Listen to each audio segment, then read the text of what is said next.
नमस्कार दोस्तों। आजकल ब्रेकिंग न्यूज इतना ब्रेक हो चुकी है कि अब कुछ बचा ही नहीं।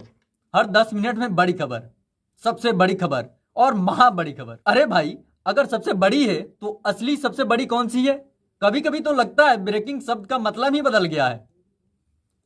किंग किसी ने ट्वीट कर दिया तो ब्रेकिंग, असली खबर वो तो नीचे छोटे अक्षरों में ब्रेकिंग का खेल ही ऐसा दूसरा दिखाने शुरू कर देते हैं। ब्रेकिंग का खेल भी ऐसा है कि पहले शोर मचाओ, बाद में सुधार जारी करो, लेकिन जो पहला इंप्रेशन जाता है वही दिमाग में बैठ जाता है। इसलिए समझदारी ये है, हर ब्रेकिंग को सच मत मानो, क्योंकि सही में ब्रेकिंग का मायने नहीं रह गया। अगर आपको भी लगता है ब्रेकिंग न्यूज नॉइज यानी एकदम शोरगुल बन चुकी है तो कमेंट करो, ब्रेकिंग बंद करो, लाइक करो, सब्सक्राइब करो और मिलते हैं अगली वीडियो में।